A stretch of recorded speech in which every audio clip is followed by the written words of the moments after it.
I'm fine. A little bit tired, but Yeah. that's fine. Right. Anything you want to say now from your heart, or? Anything coming from the heart. Mm. Well, I feel a strong urge or even necessity to tell people what I have experienced.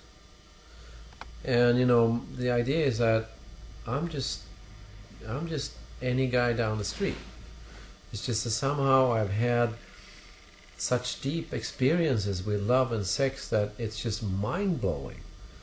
So seeing people drinking alcohol, or it's just bullshit compared to it. Okay. And if I can do it, anyone can do it. Okay. We just need to learn how to do it. And when you do it, you're just not interested in that, traditional way of living. Okay. The traditional way of having sex is just so boring. And it doesn't satisfy any deeper needs. People stop doing it and they think that they need to do it harder or, with new partners all the time. It's just, that's not the way it works. Okay. So, to anyone who is willing to learn, they can learn. Yeah. But, when I talk about ejaculation control and stuff like that, it's like a lot of men, they believe they have, that I'm stealing something from them. Uh-huh. Because that's the only joy they have in life. Those 4 seconds of, egolessness. Yeah, yeah. And I suggest that, why not have, instead of 4 seconds, why not have 4 hours of, 90% ecstasy? Yeah, yeah. It's like a possibility, you could say. Mm-hmm. I'm thinking Yeah, time-wise, yeah. but that's possible. And then you learn how to make love, and you make love even though you don't have sexual intercourse. Mm. Because it's an attitude, and it's a way of getting close to each other. Wow. It doesn't have anything to do with whether you have a hard-on or anything. It has to do with opening yourself for your partner. Because you are your partner's medicine. It sounds difficult to do when I hear that. Open yourself up. Mm-hmm. Sounds like a bit... Yeah, you cannot understand it through your mind. You have to ask your heart. Okay. And it's just a very natural state of being. How do you ask your heart? You relax, take a deep breath, stop thinking, start feeling, and you try to express, not necessarily verbally, but you show your partner through your facial expression, by sound, movement, and breath. Mm. Like, this is me right now. I'm delivering myself to you as a present. Okay? So you need to be willing to do this. You need to be willing to understand that the only thing that's valuable with you is not what you do, because anyone can do the same thing with you, but that it's only one person in the world that is like your partner. Mm. He's unique. Mm. His essence is unique, and that's what you love. You don't love his arms or his dick. No. That's just... I don't know, but... Well, they might be valuable also, but, it's like believing that the car is the big thing. No, it's not the car. It's where you can go with the car, Mm. You mentioned the word essence. You call it essence sex, don't you? Yeah. Tell me more about that. What do you mean with that? Essence is that unique...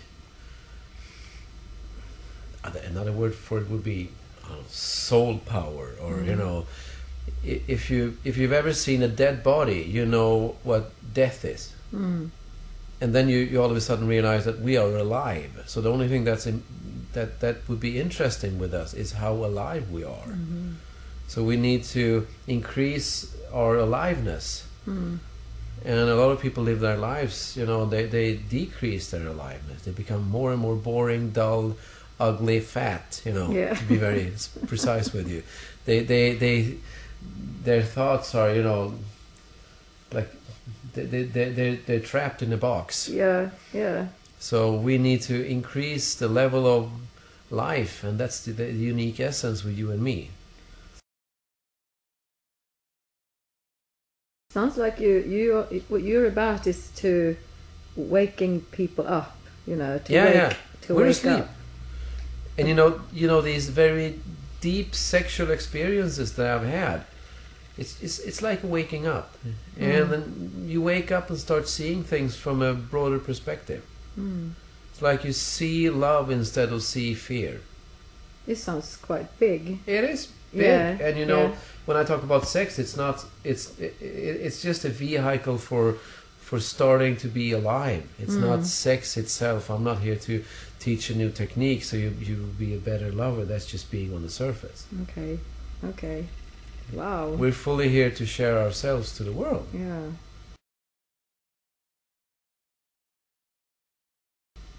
And then we need to understand our value to start with. And we're unique, and it doesn't mean that I'm better or you're better. It means that I need to cherish my unique essence and say that my essence is for you. Not to be so much in our heads about ourselves, what we look like, feel like, or maybe... We have to come to the conclusion that this is the way I am and this is the way I'm supposed to be. I might as well start liking it, and when I like it, maybe you will like it too. So right, that's So it's about accepting yourself, is it? And the reason why people have a hard time opening up to each other is because they fear that if I show myself to you, then you might not like me. You know.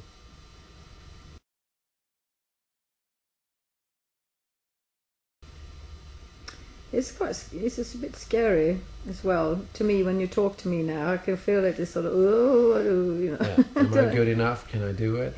Yeah, and also to show my feelings. Yeah. To cry, for example. Yeah.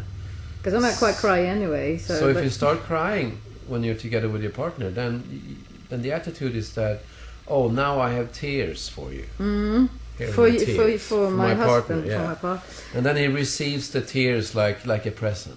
Instead of trying to do something about it, you know, trying to change it. This is wrong. We shouldn't be feeling this now.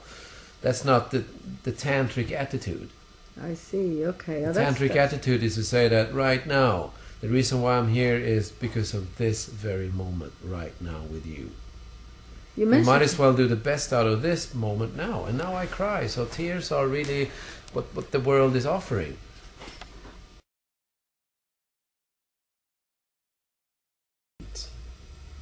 It has to come to the realization that we're losing our life by not being here. And when you're together with your partner, if you keep thinking thoughts, then there is no chance that you can deliver your essence. So you have to stop your mind. And normally people, they can only stop their minds for like 5 seconds maybe. And it's like, you know, the voice in the head keeps coming and going, and after a few years we think that, oh, I am the voice in the head. So that's like, that's me as a person. It's my thinking, my feelings and all that stuff, and you're saying we're not. No. What are we then?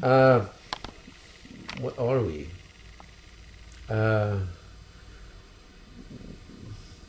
The experiences that I've had is seeing myself kind of from outside, watching my thoughts, watching my feelings, watching my body. And this part of me that is able to watch it from a distance, saying, oh, now he's crying, now he's making love,